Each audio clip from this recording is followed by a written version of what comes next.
Hello everyone. Today we will study scapula. Now please remember the video is made in two parts, so don't forget to watch the second part of this video on scapula bone.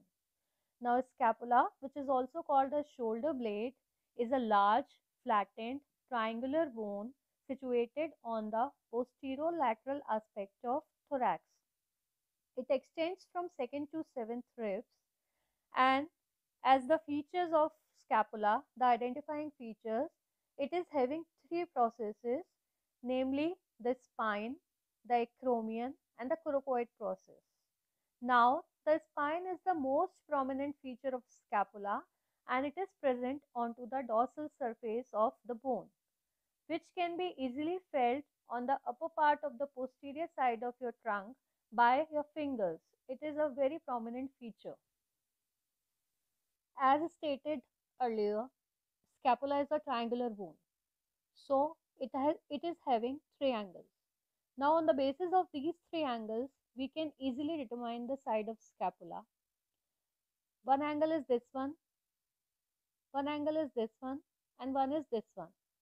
Now this angle, which is the largest, having a round shaped cavity, is the lateral angle, and the spine, as the spine is present on the posterior surface, so we can determine which side is lateral and the dorsal surface. So it is very prominent, very clear that this scapula is of right side. After determining the side of the bone, it is also very essential to hold the scapula in correct position, that is, in the anatomical position of our body. Now for this, we have to hold the scapula like shown in the figure, facing the coracoid process anteriorly. The glenoid cavity is slightly forwards, upwards and laterally. That is, it is making an angle of 45 degrees with the coronal plane. Also, the picture from the front side is also shown. You can easily see the coracoid process, that is the fingertip like process projecting just above the glenoid cavity. It is facing somewhat anteriorly like the trigger of a gun, and the glenoid cavity is making around angle of 45 degrees with the coronal plane.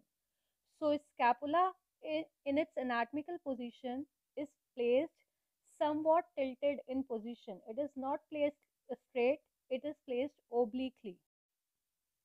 That comes the general features and attachments on the bone. Now, as it is a triangular bone, so it is having three borders, three angles, and it is a flat bone, so it is having two surfaces.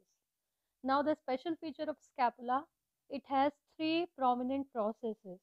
So, the bone is having three borders, three angles, two surfaces, and three processes. First of all, the borders of scapula. Three borders are present as it is a triangular bone. The borders name are superior border, lateral border, and the medial border. Now, according to the position of scapula, the anatomical position, we can very well clearly see that the superior border is this one. Now, the superior border is the shortest border. It is horizontally placed and it ends in a notch laterally. Now, this notch is present near to the lateral end. This notch is converted into a foramen with the help of a ligament, with the attachment of a ligament on the superior aspect of this notch, which is called as superior transverse ligament, also called as suprascapular ligament. The notch is suprascapular notch, so the name of ligament is also suprascapular ligament. Now, this foramen transmits the nerve, the suprascapular nerve, and the suprascapular vessels pass just above the ligament. That is, the vessels are passing not from the foramen but away from the foramen. All the names are similar to the name of foramen, present towards the superior border, present on the superior border. That's why it is called a suprascapular. The name of foramen is suprascapular foramen. the name of ligament is suprascapular ligament. The nerves and vessels passing are suprascapular nerve from the foramen and suprascapular vessels just above the ligament. You can also learn or a way to learn the structures passing from and away or above the ligament, that air force flies above the navy. That means arteries are passing over the ligament and the nerve is passing from the foramen. Also is a muscle is attached near to the notch of suprascapular ligament from here. That muscle is called as inferior belly of omohyoid. The origin of inferior belly of omohyoid is from the superior border just medial to the suprascapular notch. Next border is the lateral border. The lateral border is the thickest border, and as it lies close to the axilla, it is also called as axillary border. Now this border starts from below the glenoid cavity and ends at the inferior angle. Just below the glenoid cavity, a tubercle is present on the superior aspect of this border, and this tubercle is called as infraglenoid tubercle, or also you can also say infraglenoid tuberosity. Now this tubercle gives origin to the long head of triceps brachii muscle. The tubercle present on the superior aspect of the lateral border gives origin to the long head of triceps brachii muscle. Now this whole border, the lateral border, is covered anteriorly by subscapularis muscle and posteriorly by teres major muscle. We will learn the attachment of these muscles with the surfaces. After that, the next border is the medial border. The medial border is this one. Now this border lies close to the vertebral bodies, so it is also called as vertebral borders. It starts from the superior angle to the inferior angle.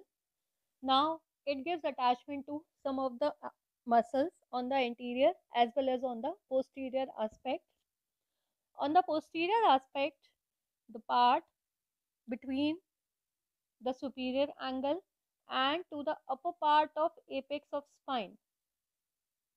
This part is spine. This process is spine, and this is its apex. So apex का जो upper part है वहां से लेके to the superior angle a muscle is attaching its insertion, which is called as levator scapulae muscle.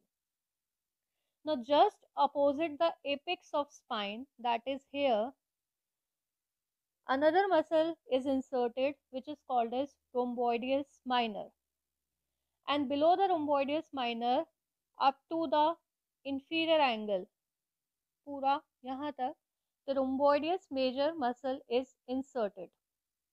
So three muscles onto the posterior aspect of medial border, from the superior angle up to the upper part of the apex of spine, insertion of levator scapulae. Then just opposite the apex of spine, insertion of rhomboideus minor, and below from that insertion up to the inferior angle, the insertion of rhomboideus major. Now on the anterior aspect of the same border, a muscle is inserted which is called as serratus anterior. But as you might be knowing that serratus anterior is having 8 digitations.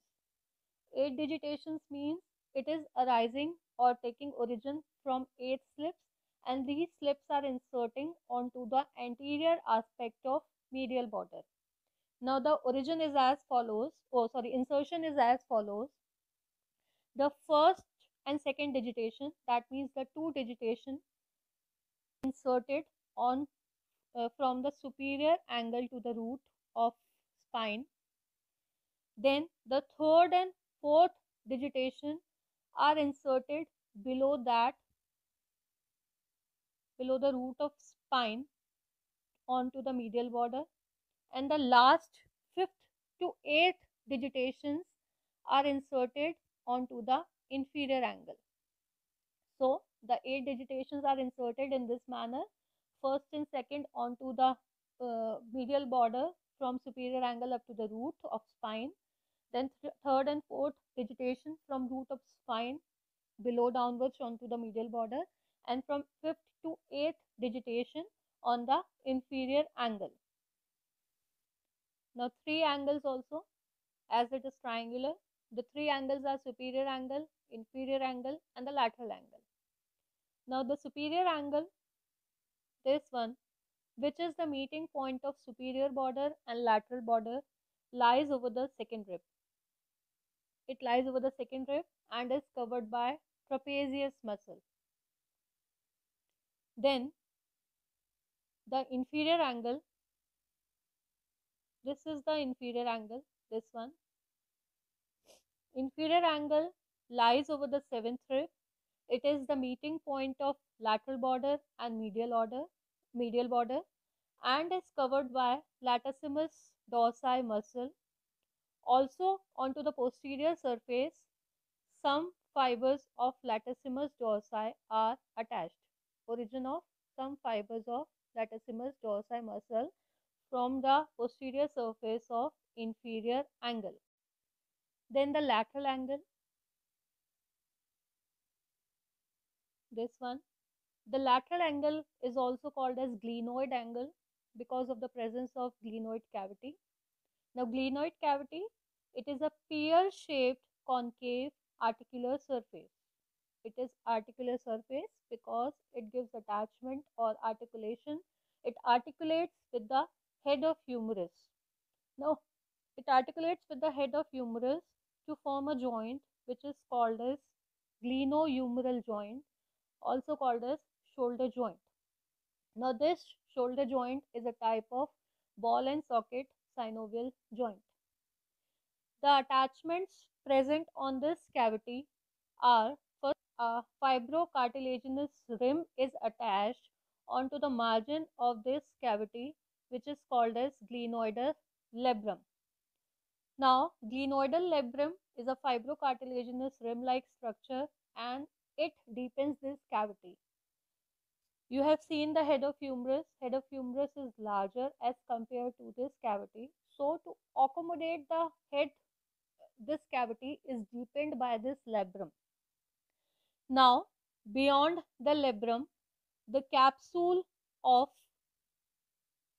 shoulder joint is attached on this cavity. After that, on the superior side of glenoid cavity, another tubercle is present, which is called as supraglenoid tubercle. Now this supraglenoid tubercle gives origin to the long head of biceps brachii muscle, the tendon of long head of biceps brachii muscle.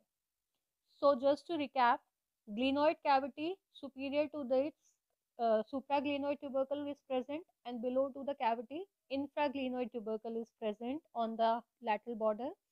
Supraglenoid gives origin to long head of biceps brachii, and infraglenoid gives origin to long head of triceps brachii. Now one thing very important to note here, I said onto the margins beyond the labrum, the capsule of shoulder joint is attached, and the tendon of long head of biceps takes origin from the tubercle just present superiorly to the glenoid cavity. Now this tendon's origin is intracapsular. That means the capsule attachment margins are enclosing the supraglenoid tubercle, and the capsule attachment extends just above the glenoid cavity so as to enclose the tendon of biceps brachii.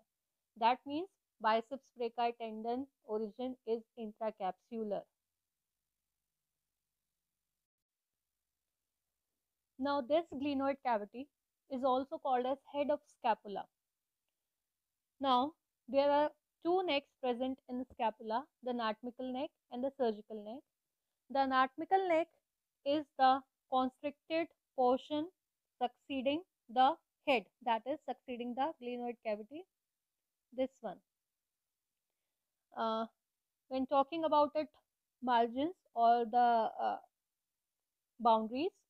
It extends from the infraglenoid tubercle below to the tubercle which is present at the root of coracoid process.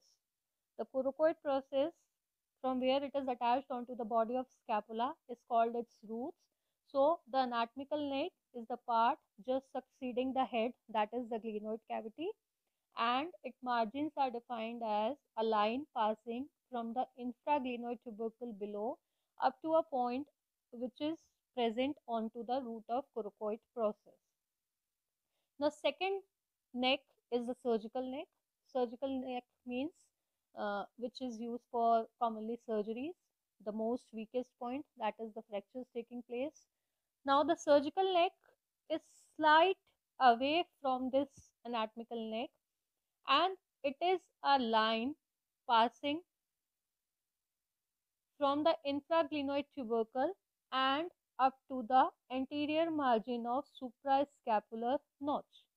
So a very slight difference is in both the neck.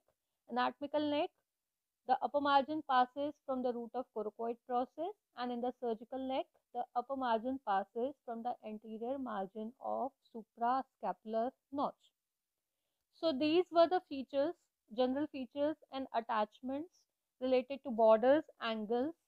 Next part or the remaining part will be covered in next video. So do not forget to watch that video also.